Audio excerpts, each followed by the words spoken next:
بسم اللہ الرحمن الرحیم۔ شروع اللہ کا نام لے کر جو بڑا مہربان نہایت رحم والا ہے۔ اے نبی، مجاہد لوگ تم سے غنیمت کے مال کے بارے میں دریافت کرتے ہیں کہ کیا حکم ہے۔ کہہ دو کہ غنیمت اللہ اور اس کے رسول کا مال ہے، تو اللہ سے ڈرو اور آپس میں صلح رکھو، اور اگر ایمان رکھتے ہو تو اللہ اور اس کے رسول کے حکم پر چلو۔ مومن تو وہ ہیں کہ جب اللہ کا ذکر کیا جاتا ہے تو ان کے دل ڈر جاتے ہیں، اور جب انہیں اس کی آیتیں پڑھ کر سنائی جاتی ہیں تو ان کا ایمان اور بڑھ جاتا ہے،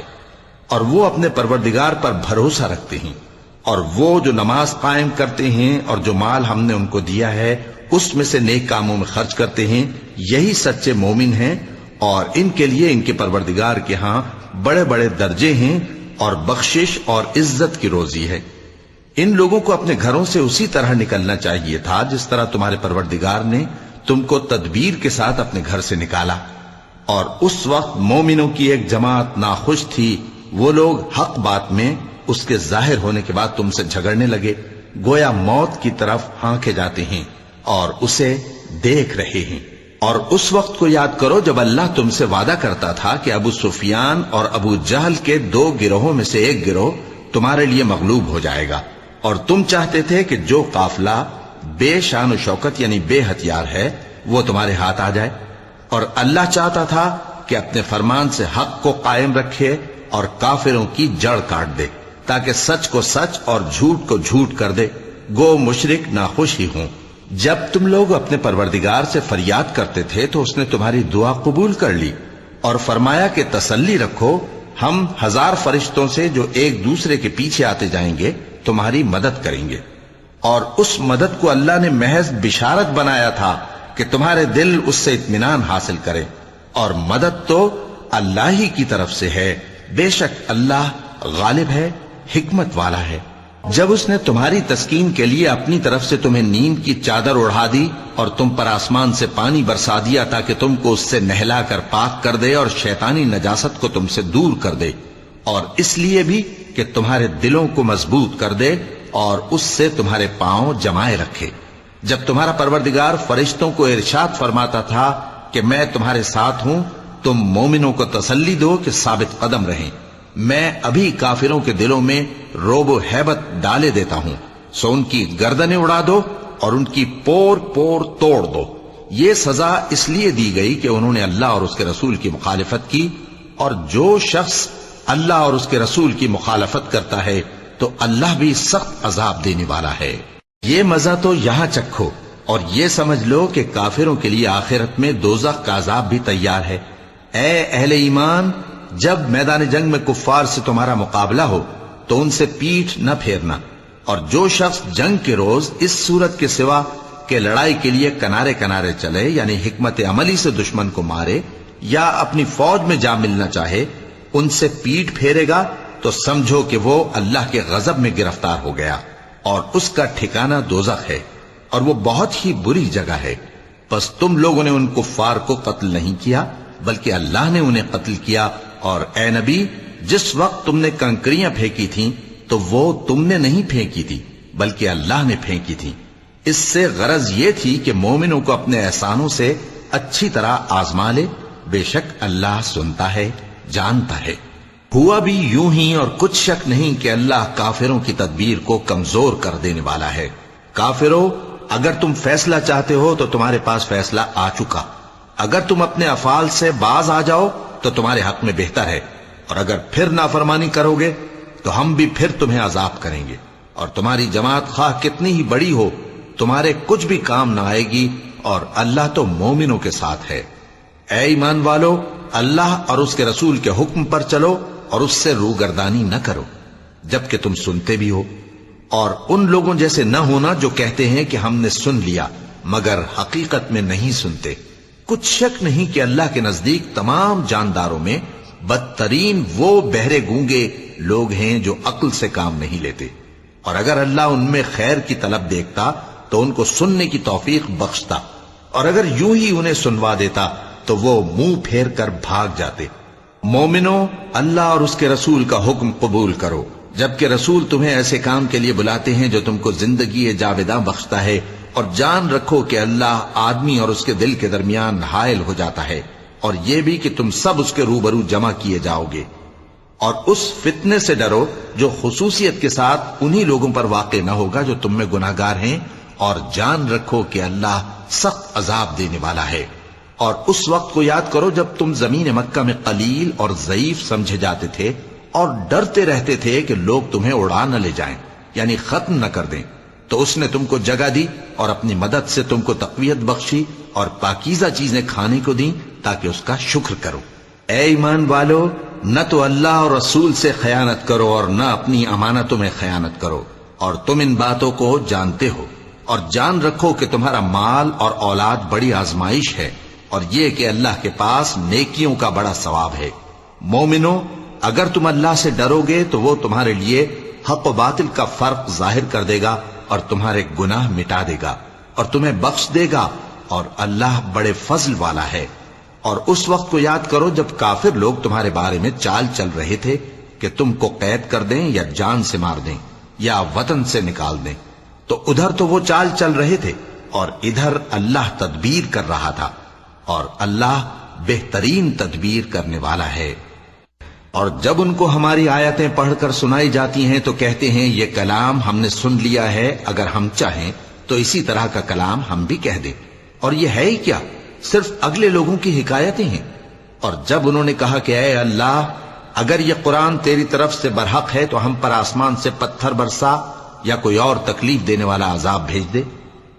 اور اللہ ایسا نہ تھا کہ جب تک ہے پیغمبر تم ان میں تھے انہیں عذاب دیتا، اور نہ ایسا ہے کہ وہ تو بخشش مانگیں اور اللہ انہیں عذاب دے۔ اور اب ان کے لیے کون سی وجہ ہے کہ وہ انہیں عذاب نہ دے، جبکہ وہ مسجد حرام میں نماز پڑھنے سے روکتے ہیں، جبکہ وہ اس مسجد کے متولی بھی نہیں ہیں۔ اس کے متولی تو صرف پرہیزگار ہیں، لیکن ان میں کے اکثر نہیں جانتے۔ اور ان لوگوں کی نماز خانہ کعبہ کے پاس سیٹیاں اور تالیاں بجانے کے سوا کچھ نہ تھی، تو تم جو کفر کرتے تھے اب اس کے بدلے عذاب کا مزہ چکھو۔ جو لوگ کافر ہیں اپنا مال خرچ کرتے ہیں کہ لوگوں کو اللہ کے رستے سے روکیں، سو ابھی اور خرچ کریں گے، مگر آخر وہ خرچ کرنا ان کے لیے موجب افسوس ہوگا، اور وہ مغلوب ہو جائیں گے، اور کافر لوگ دوزخ کی طرف ہانکے جائیں گے تاکہ اللہ پاک سے ناپاک کو الگ کر دے اور ناپاک کو ایک دوسرے پر رکھ کر ایک ڈھیر بنا دے، پھر اس کو دوزخ میں ڈال دے۔ یہی لوگ خسارہ پانے والے ہیں۔ اے پیغمبر، کفار سے کہہ دو کہ اگر وہ اپنے افعال سے باز آ جائیں تو جو ہو چکا وہ انہیں معاف کر دیا جائے گا، اور اگر پھر وہی حرکات کرنے لگیں گے تو اگلے لوگوں کا جو طریقہ جاری ہو چکا ہے وہی ان کے حق میں بھی برتا جائے گا۔ اور ان لوگوں سے لڑتے رہو یہاں تک کہ فتنہ یعنی کفر کا فساد باقی نہ رہے اور دین سب اللہ ہی کا ہو جائے، اور اگر وہ باز آ جائیں تو اللہ ان کے کاموں کو دیکھ رہا ہے، اور اگر روگردانی کریں تو جان رکھو کہ اللہ تمہارا حمایتی ہے، اور وہ خوب حمایتی اور خوب مددگار ہے۔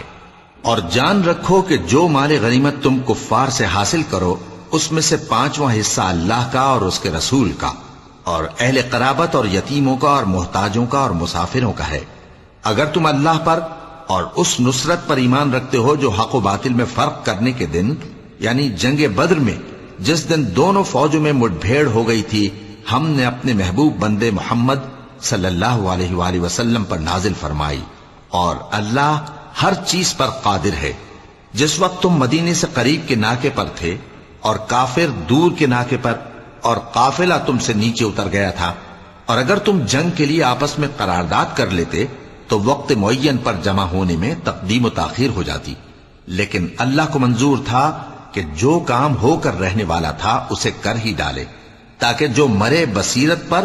یعنی یقین جان کر مرے، اور جو جیتا رہے وہ بھی بصیرت پر یعنی حق پہچان کر جیتا رہے۔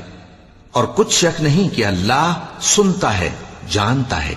اس وقت اللہ نے تمہیں خواب میں کافروں کو تھوڑی تعداد میں دکھایا تھا، اور اگر بہت کر کے دکھاتا تو تم لوگ جی چھوڑ دیتے اور جو کام درپیش تھا اس میں جھگڑنے لگتے، لیکن اللہ نے تمہیں اس سے بچا لیا، بے شک وہ سینوں کی باتوں تک سے واقف ہے۔ اور اس وقت جب تم ایک دوسرے کے مقابل ہوئے تو کافروں کو تمہاری نظروں میں تھوڑا کر کے دکھاتا تھا اور تم کو ان کی نگاہوں میں تھوڑا کر کے دکھاتا تھا، تاکہ اللہ کو جو کام کرنا منظور تھا اسے کر ڈالے، اور سب کاموں کا رجوع اللہ ہی کی طرف ہے۔ مومنو، جب کفار کی کسی جماعت سے تمہارا مقابلہ ہو تو ثابت قدم رہو اور اللہ کو بہت بہت یاد کرو تاکہ مراد حاصل کر لو، اور اللہ اور اس کے رسول کے حکم پر چلو، اور آپس میں جھگڑا نہ کرنا کہ ایسا کرو گے تو تم بزدل ہو جاؤ گے اور تمہاری ہوا اکھڑ جائے گی، اور صبر سے کام لو کہ اللہ صبر کرنے والوں کا مددگار ہے۔ اور ان لوگوں جیسے نہ ہونا جو اتراتے ہوئے یعنی حق کا مقابلہ کرنے کے لیے اور لوگوں کو دکھانے کے لیے گھروں سے نکل آئے اور لوگوں کو اللہ کی راہ سے روکتے ہیں، اور جو اعمال یہ کرتے ہیں اللہ ان کا احاطہ کیے ہوئے ہے۔ اور جب شیطان نے ان کے اعمال ان کو آراستہ کر دکھائے اور کہا کہ آج کے دن لوگوں میں سے کوئی تم پر غالب نہ ہوگا اور میں تمہارا رفیق ہوں، لیکن جب دونوں فوجیں ایک دوسرے کے مقابل صف آرا ہوئیں تو پسپا ہو کر چل دیا اور کہنے لگا کہ مجھے تم سے کوئی واسطہ نہیں، میں تو ایسی چیزیں دیکھ رہا ہوں جو تم نہیں دیکھ سکتے، مجھے تو اللہ سے ڈر لگتا ہے اور اللہ سخت عذاب کرنے والا ہے۔ اس وقت منافق اور کافر جن کے دلوں میں بیماری تھی کہتے تھے کہ ان لوگوں کو ان کے دین نے مغرور کر رکھا ہے، اور جو شخص اللہ پر بھروسہ رکھتا ہے تو اللہ غالب ہے، حکمت والا ہے۔ اور کاش تم اس وقت کی کیفیت دیکھو جب فرشتے کافروں کی جانیں نکالتے ہیں کہ ان کے چہروں اور پیٹھوں پر مارتے جاتے ہیں اور کہتے ہیں اب آگ کے عذاب کا مزہ چکھو، یہ ان اعمال کی سزا ہے جو تمہارے ہاتھوں نے آگے بھیجی ہیں۔ اور یہ جان رکھو کہ اللہ بندوں پر ظلم نہیں کرتا،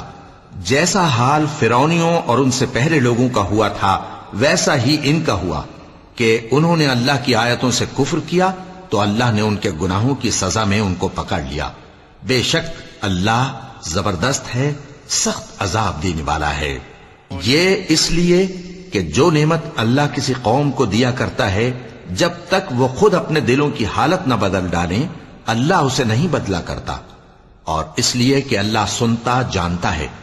جیسا حال فرعونیوں اور ان سے پہلے لوگوں کا ہوا تھا ویسا ہی ان کا ہوا۔ انہوں نے اپنے پروردگار کی آیتوں کو جھٹلایا تو ہم نے ان کو ان کے گناہوں کے سبب ہلاک کر ڈالا اور فرعونیوں کو ڈبو دیا، اور وہ سب ظالم تھے۔ جانداروں میں سب سے بدتر اللہ کے نزدیک وہ لوگ ہیں جو کافر ہیں، سو وہ ایمان نہیں لاتے۔ جن لوگوں سے تم نے صلح کا عہد کیا ہے پھر وہ ہر بار اپنے عہد کو توڑ ڈالتے ہیں اور اللہ سے نہیں ڈرتے، اگر تم ان کو لڑائی میں پاؤ تو انہیں ایسی سزا دو کہ جو لوگ ان کے پس پشت ہوں وہ ان کو دیکھ کر بھاگ جائیں، عجب نہیں کہ ان کو اس سے عبرت ہو۔ اور اگر تم کو کسی قوم سے دغابازی کا خوف ہو تو ان کا عہد انہی کی طرف پھینک دو کہ اس طرح تم سب برابر ہو جاؤ۔ کچھ شک نہیں کہ اللہ دغابازوں کو دوست نہیں رکھتا، اور کافر یہ خیال ہرگز نہ کریں کہ وہ آگے نکل گئے ہیں، وہ ہمیں عاجز نہیں کر سکتے۔ اور جہاں تک ہو سکے فوج کی جمعیت کے زور سے اور گھوڑوں کے تیار رکھنے سے ان کے مقابلے کے لیے مستعد رہو کہ اس سے اللہ کے دشمنوں اور تمہارے دشمنوں اور ان کے سوا اور لوگوں پر جن کو تم نہیں جانتے اور اللہ جانتا ہے ہیبت بیٹھی رہے گی، اور تم جو کچھ اللہ کی راہ میں خرچ کرو گے اس کا ثواب تم کو پورا پورا دیا جائے گا اور تمہارا ذرا نقصان نہ کیا جائے گا۔ اور اگر یہ لوگ صلح کی طرف مائل ہوں تو تم بھی اس کی طرف مائل ہو جاؤ، اور اللہ پر بھروسہ رکھو، کچھ شک نہیں کہ وہ سب کچھ سنتا ہے جانتا ہے۔ اور اگر یہ چاہیں کہ تم کو فریب دیں تو اللہ تمہیں کفایت کرے گا، وہی تو ہے جس نے تم کو اپنی مدد سے اور مسلمانوں کی جمعیت سے تقویت بخشی اور ان کے دلوں میں الفت پیدا کر دی، اور اگر تم دنیا بھر کی دولت خرچ کرتے تب بھی ان کے دلوں میں الفت پیدا نہ کر سکتے، مگر اللہ ہی نے ان میں الفت ڈال دی، بے شک وہ زبردست ہے، حکمت والا ہے۔ اے نبی، اللہ تم کو اور مومنوں کو جو تمہارے پیرو ہیں کافی ہے۔ اے نبی، مسلمانوں کو جہاد کی ترغیب دو، اگر تم میں 20 آدمی ثابت قدم رہنے والے ہوں گے تو 200 کافروں پر غالب رہیں گے، اور اگر 100 ایسے ہوں گے تو 1000 پر غالب رہیں گے، اس لیے کہ کافر ایسے لوگ ہیں کہ کچھ بھی سمجھ نہیں رکھتے۔ اب اللہ نے تم پر سے بوجھ ہلکا کر دیا اور معلوم کر لیا کہ ابھی تم میں کسی قدر کمزوری ہے، پس اگر تم میں 100 ثابت قدم رہنے والے ہوں گے تو وہ 200 پر غالب رہیں گے، اور اگر 1000 ہوں گے تو اللہ کے حکم سے 2000 پر غالب رہیں گے، اور اللہ ثابت قدم رہنے والوں کا مددگار ہے۔ پیغمبر کو شایع نہیں کہ اس کے قبضے میں قیدی رہیں جب تک کافروں کو قتل کر کے زمین میں کثرت سے خون نہ بہا دے۔ تم لوگ دنیا کے مال کے طالب ہو اور اللہ آخرت کی بھلائی چاہتا ہے، اور اللہ غالب ہے، حکمت والا ہے۔ اگر اللہ کا حکم پہلے نہ ہو چکا ہوتا تو جو فدیہ تم نے لیا ہے اس کے بدلے تم پر بڑا عذاب نازل ہوتا۔ اب جو مال غنیمت تمہیں ملا ہے اسے کھاؤ کہ وہ تمہارے لیے حلال طیب ہے، اور اللہ سے ڈرتے رہو، بے شک اللہ بخشنے والا ہے، مہربان ہے۔ اے پیغمبر، جو قیدی تمہارے قبضے میں یعنی گرفتار ہیں ان سے کہہ دو کہ اگر اللہ تمہارے دلوں میں نیکی معلوم کرے گا تو جو مال تم سے چھن گیا ہے اس سے بہتر تمہیں عنایت فرمائے گا، اور تمہارے گناہ بھی معاف کر دے گا، اور اللہ بخشنے والا ہے، مہربان ہے۔ اور اگر یہ لوگ تم سے دغا کرنا چاہیں گے تو یہ پہلے ہی اللہ سے دغا کر چکے ہیں، تو اس نے ان کو تمہارے قبضے میں کر دیا، اور اللہ دانا ہے، حکمت والا ہے۔ جو لوگ ایمان لائے اور جنہوں نے ہجرت کی اور اللہ کی راہ میں اپنے مال اور جان سے لڑے، وہ اور جنہوں نے ہجرت کرنے والوں کو جگہ دی اور ان کی مدد کی، وہ آپس میں ایک دوسرے کے رفیق ہیں۔ اور جو لوگ ایمان تو لے آئے لیکن ہجرت نہیں کی، تو جب تک وہ ہجرت نہ کریں تم کو ان کی رفاقت سے کچھ سروکار نہیں، اور اگر وہ تم سے دین کے معاملات میں مدد طلب کریں تو تم کو مدد کرنی لازم ہے، مگر ان لوگوں کے مقابلے میں کہ تم میں اور ان میں صلح کا عہد ہو مدد نہیں کرنی چاہیے، اور اللہ تمہارے سب کاموں کو دیکھ رہا ہے۔ اور جو لوگ کافر ہیں وہ بھی ایک دوسرے کے رفیق ہیں۔ تو مومنو، اگر تم یہ کام نہ کرو گے تو ملک میں فتنہ برپا ہو جائے گا اور بڑا فساد مچے گا۔ اور جو لوگ ایمان لائے اور وطن سے ہجرت کر گئے اور اللہ کی راہ میں جہاد کرتے رہے، اور جنہوں نے ہجرت کرنے والوں کو جگہ دی اور ان کی مدد کی، یہی لوگ سچے مسلمان ہیں۔ ان کے لیے اللہ کے ہاں بخشش اور عزت کی روزی ہے۔ اور جو لوگ بعد میں ایمان لائے اور وطن سے ہجرت کر گئے اور تمہارے ساتھ ہو کر جہاد کرتے رہے، وہ بھی تمہیں میں سے ہیں۔ اور رشتہ دار اللہ کے حکم کی روح سے ایک دوسرے کے زیادہ حقدار ہیں، کچھ شک نہیں کہ اللہ ہر چیز سے واقف ہے۔ صدق اللہ العظیم۔